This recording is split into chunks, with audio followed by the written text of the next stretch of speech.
Добрый вечер, поважанное господарство. С вами Свобода Премиум. Я Юрий Дракохруст, а таксама удзельнікі нашай сённяшняй перадачы, палітычныя аглядальнікі, палітычныя аналітыкі Валер Карбалевич. Валер, добрый вечер. Прывітанне.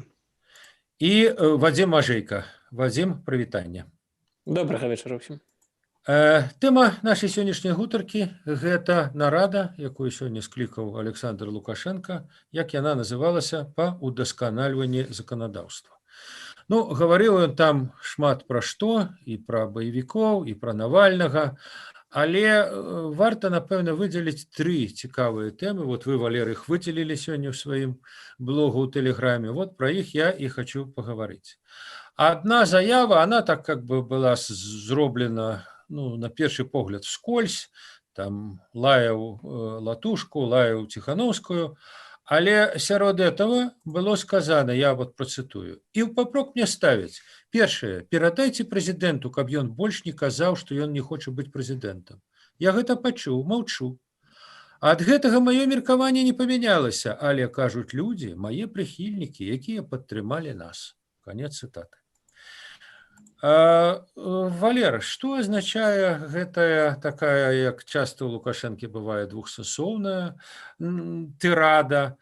Я, маўляў, не змяніў сваё меркаванне, але вот людзі хочуць. Іншымі справамі, ці азначае гэта, што ці напрыканцы года ввогуле ніякай канстытуцыйнай рэформы не будзе, ввогуле. Просто.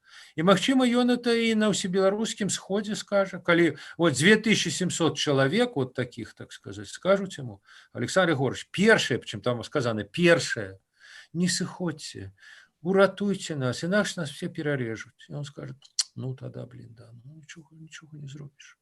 Так і будзе? Так, за гэтыя паўгады апошнія ён шмат чаго нагаварыў. Ён казаў і пра магчымыя датэрміновыя выбары.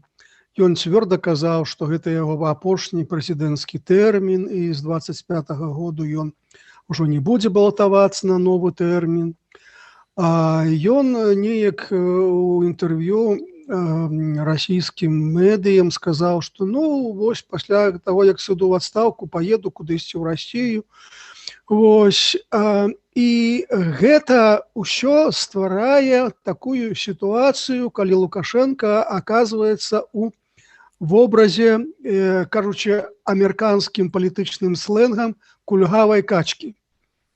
То бок палітыка, які даседжвае на сваёй пасадзе апошні час, неважна нават сколькі, 5 гадоў это таксама не шмат.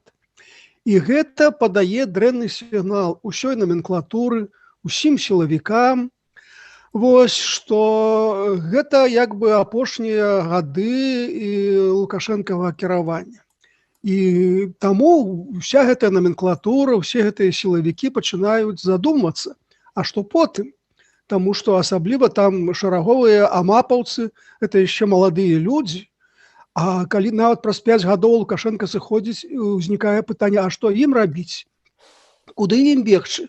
Ці шукаць прытулак пасля таго, што яны нарабілі падчас гэтых пратэстаў?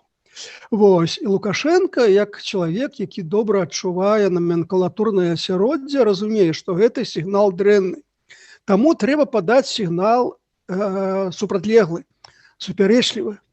Вось, і вось ён гэты сігнал падаў, ён нікуды не зыходзіць, і нават можна гэта трактаваць, як і дазавояванне ягонага абяцання больш не балатавацца. Таму што, ў прынцыпе, уся ж канстытуцыя, уся канстытуцыйная рэформа, якую Лукашенко распачынаў яшчэ да пачатку прэзідэнцкай кампаніі, яна арыентавалася на тое, што новая канстытуцыя гэта для новага прэзідэнта. Таму што нельга пакідаць вялікія паўнамоцтвы. Ну вось, а цяпер як бы гэтае пытанне падвісае. І вось гэта сігнал, што я нікуды, магчыма, не сыходжу, я не кульгавая качка, таму супакойцеся і не трэба аглядацца па бакам і думаць і шукаць новага кіраўніка, новага правадыра. Вадим, але тыя як бы матывы, чыннікі, они безумоўна ёсць. Былі ў Лукашэнкі, я думаю, калі ён выступаў 16 жніўня перад рабочымі МЗКЦ, калі ён упершыню фактычна агучыў вот эту сваю ідэю канстытуцыйнай рэформы і свайго сыходу. Ну і тада не хацелася быць кульгавай качкай. Ну і тады ён зразумеў, што як бы амапаўцы бедныя, так сказаць, там будуць перажываць, калі ён сыдзе. Так что в этом сэнсе гэтыя фактары дзейнічалі ўвесь час. А якія фактары змяніліся зараз, калі яны змяніліся?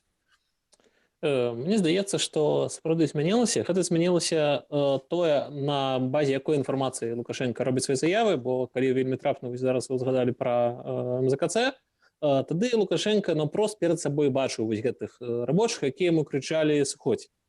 І гэта, конечно, нікому непрыемна. І это, конечно, такая таксама вельмі дрэнная, это не сацыялогія.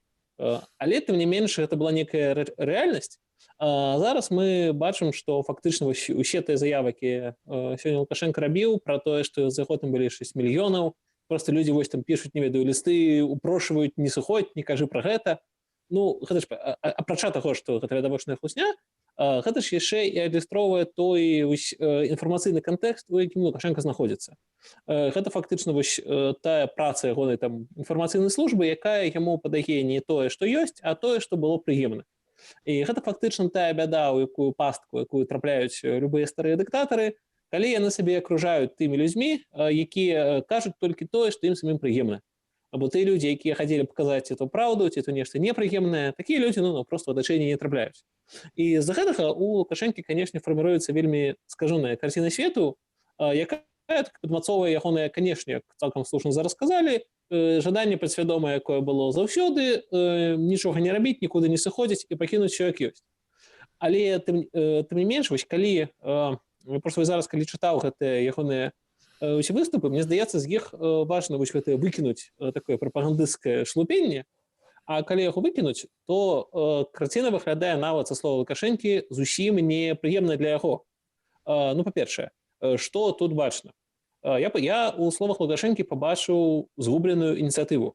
Калі Лукашенко напрост кажа, мы не знаем, что они вбросят в очередной раз. Ён разумее, што не ён вядзе рэй і не ён здае павестку.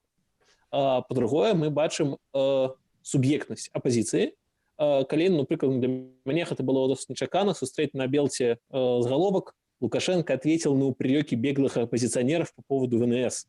Тут безадносна вось такой хамскай формы, але фактычна Лукашенко апраўдваецца і вымушаны адказваць на нейкія папрокі некага, хто збег. Відавочна, што як толькі это робіцца, адразу ўсіх ёсць цікаўнасць, хто ж тыя людзі, што Лукашенко так вымушаны на іх рэагаваць. Таксама ў словах Лукашэнкі я тут прачытаў відавочнае такое прызнанне, па сутнасці, у слабасці. Калі Лукашенко кажа, што там работаюць спецыялісты, извините за откровенность, не счета нашим. Зноў-такі, калі пакінуць у баку прапагандысцкі кантэкст, вось гэты пра каляровыя рэвалюцыі, тут жа ім фактычна прызнаецца, што ягоная сістэма не выдае кіраванне і арганізацыю таго кшталту, якую ён бы хацеў. Ён проста лічыць, канешне, што пратэсты арганізаваны заходнімі спецслужбамі, куклаводамі, але безадносна таго, ім арганізаваны пратэст, і ці ён арганізаваны сам, як ёсць, але ён бачыць, што сістэма не здольная яму даць тое, што ён хацеў бы.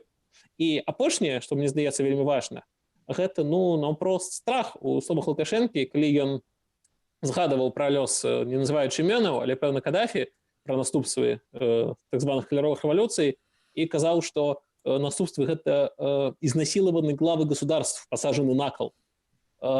Фактычна Лукашенко просто выдае ягоны асабісты падсвядомы страх, і мне здаецца, у гэтых словах ён вельмі добра абмалёўваецца.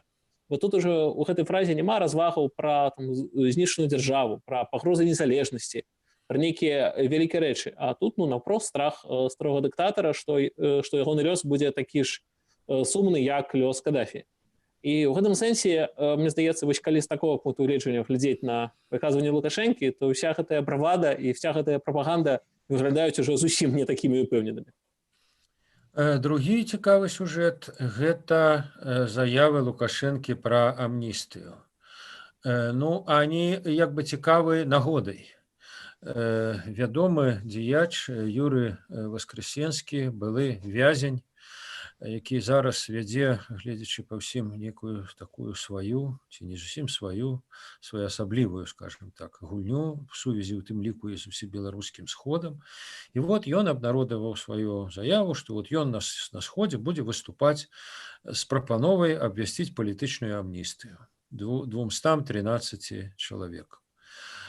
Хто такі Воскресенскі, чаму его меркаванне важнае? Аказалось важнае. Лукашенко на его адрэагаваў. І адрэагаваў так, што, маўляў, я з імі всі размаўляў, я ім патлумачыў, аддай, што скраў, аддай. Апошняе вельмі цікава. Калі у цябе ёсць. На першы погляд можна сказаць, Лукашенко як бы адкінуў эту ідэю, сказаў, што это лухта. Але насамрэч, вот калі у цябе ёсць, это тычыцца немногіх. Магчыма, это тычыцца ўвогуле асабіста Віктара Бабарыкі. Што могуць яму аддаць Ціхановскі? Што можа аддаць Ігор Лосік? Што можа аддаць Кацярына Андреева, Кацярына Барисевич? Нічога. Ціхановскі можа 900 тысяч назад вернуць. Уже все, уже ж забралі, так што аддаць он іх не можа. Вот. Так што в этом сенсе, як бы вот то, да, и у его там слово, вот ваше экономичное злочинство, ну, з 210, ці колькі там, каля 200 человек, ну, 1, 2, 5, 10, ну, может быть, как-то им пришили экономичные артикулы. Но остатнім там экономика и не пахла. И тем не меньше, вот я кажу, это сказано в отказ на заяву Воскресенского. Для меня абсолютно невидовочно, что это сам вот душой Воскресенский до этого дошел. Это не факт, как минимум.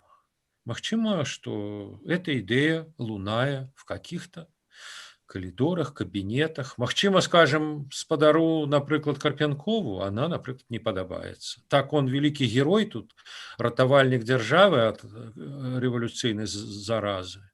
А так он кто? Бандитов трэба ловить, злочинцев это тяжко. Вот. А умовно кажучи, какому-нибудь Макею, ну, умовно кажучи, я не ведаю, кто там, так сказать. Ну, может быть, и варто было бы амнистию. Валер, як вы тлумачыце вот эту заяву? Ну, сапраўды, калі казаць пра тое, што верні то, што і украў, то гаворка хутчэй за ўсё ішла пра Віктара Бабарыку. І, магчыма, гэта таксама некія адгалоскі, некіх дыскусій, магчыма, і з замежнікамі, магчыма, з некімі бізнесоўцамі. Вось, і як бы гэта адказ ім. Што тычыцца ўвогуле амністыі, то амністыя, палітычная амністыя павінна была быць часткай некай стратэгіі. Калі, скажам, аб'яўляецца курс на лібералізацыю, ці калі аб'яўляецца курс на размарожванне адносін з Захадам, што, напрыклад, адбылося там у 14, 15, 16 годах, і ў рамках гэтай стратэгіі тады вось у гэтыя гады выпусцілі ўсіх палізняволеных і Міколу Статкевіча, і нават не патрабавалі там пісаць некую, так сказаць, прашэнне аб памілаванні, проста выштурхалі за дзверы турмы і ўсё. Вось. І таму ўзнікае пытанне сёння, у рамках якой стратэгіі магчыма гэта амністыя. Пакуль мы бачым стратэгію зусім адваротную, стратэгію заціскання гаек, стратэгію вычышчэння ўсіх ачагоў незадаволення, стратэгію на ўзмацненне палітычных рэпрэсій. І ў рамках гэтай стратэгіі, ну, як бы месца амністыі няма. Таму што, ну, які сэнс выпускаць некіх адных і потым набіраць другіх, таму што другіх увесь час набіраюць, суды ідуць амаль кожны дзень. І амаль кожны дзень праваабаронцы прызнаюць палізняволенымі ўсё новых і новых людзей. Таму як бы ў рамках цяперашняга трэнду як бы гаворка пра амністыю, яна ні пра што, яна проста выпадае.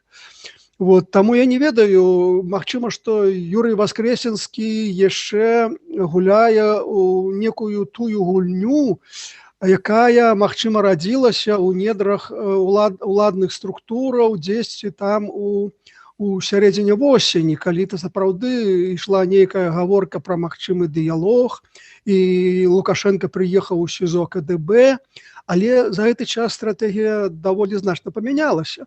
Ну, а можа, Воскресенскага проста не папярэдзілі пра гэта?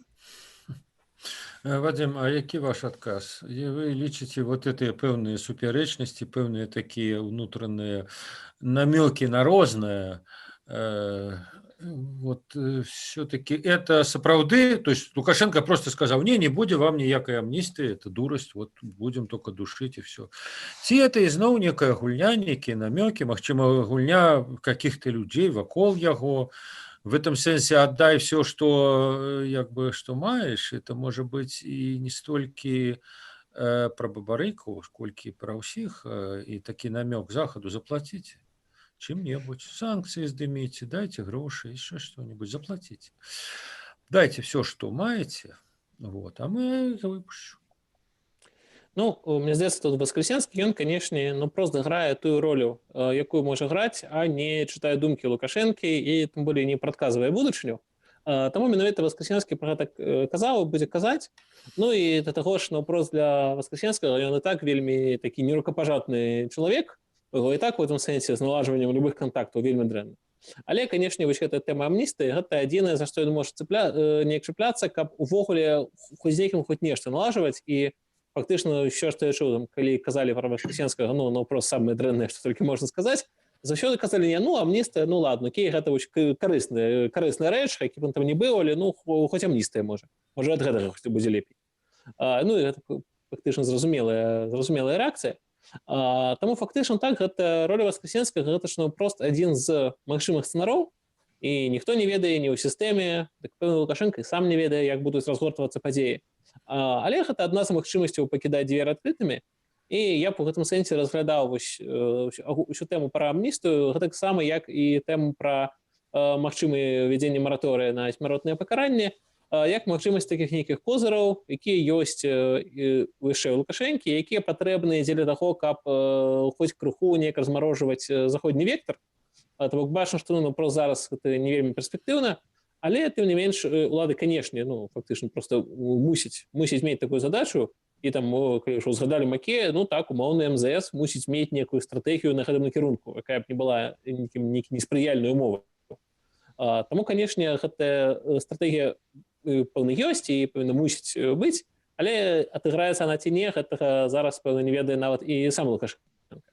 Вось. Ну а што тычыцца таго, што трэба ўсё аддаць, і пра эканамічныя злачынствы, гэта, конечно, такая цалкам маніпуляцыйная тэза, і сапраўды, як слушна вы казалі, што там Лосіку аддаваць, Тихановскому што аддаваць, і фактычна што это значыць, аддай ўсё, што у тебя ёсць. Ну, мера ж вины чалавека... Нет, нават калі у тебя ёсць, а калі няма, так не прызнаецца мера вины адносна...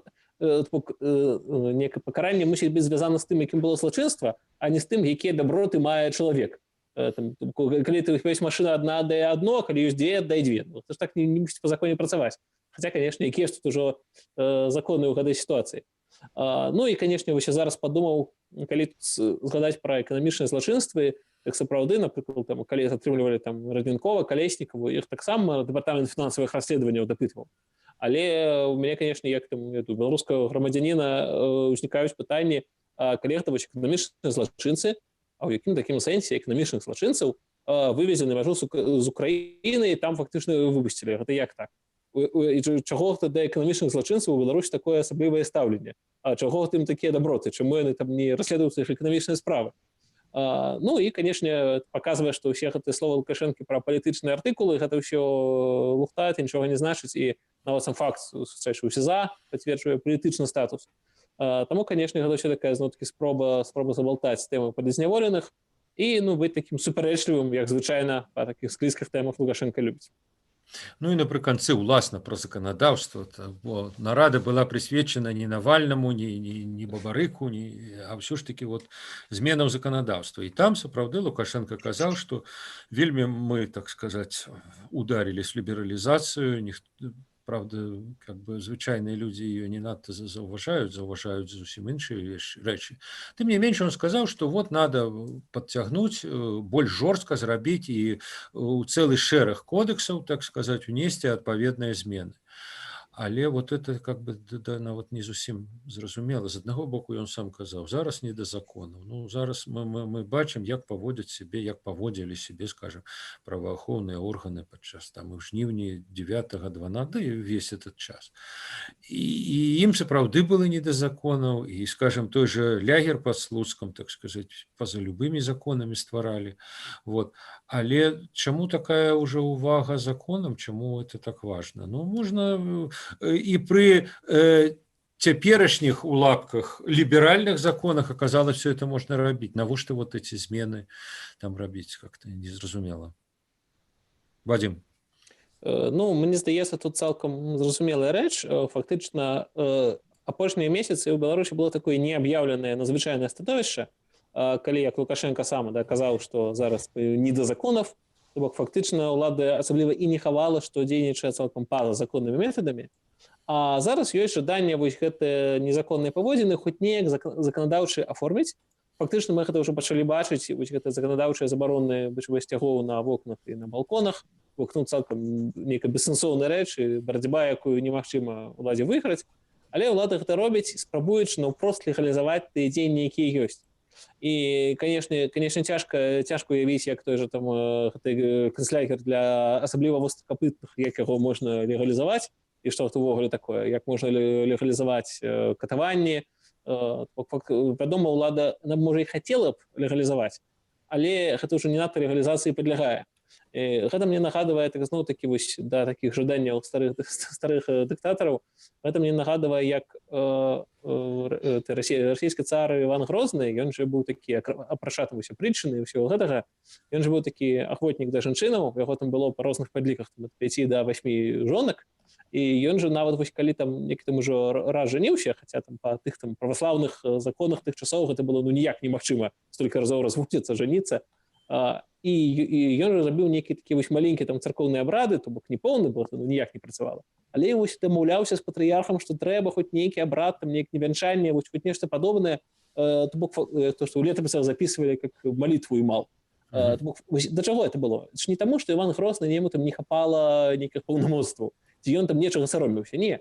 Але гэта да нейкага такого падсвядомага жадання свае паводзіны, якія і так нічым не абмежаваныя, ніякімі законамі, нормамі, хоць неяк ну, весці, сказаць, ну, быццам гэта нармальна. Бо фактычна гэта вось такое жаданне свае надзвычайнай паводзіны быццам бы вярнуць у некую рамку нармальнасці. Толькі не паводзіны змяніць, а змяніць рамку. Дакладна. Ясно. Валер, а як вы трактуеце вот это вот, дарэчы, адкуль вот это Прага, да, ўсё ж таки як бы сапраўды самыя дзікія, самыя жахлівыя рэчы вот загнаць у рамку закону. Памятаеце, дарэчы, в 2011 годзе, калі пачаліся эти маўклівыя пратэсты, то спачатку іх просто так сажалі людзей. Вот потому что мы так хотим. А потом навод внесли какую-то поправку в законодавство, что вот и маўклівыя протесты так само, как бы, то есть вот то есть букву, да, букву подогнали, так литеру подогнали под дух. Вот в чем тут эта логика этих авторитарных режимов? Чему все ж таки вот и буква потребна, как бы и по букве было?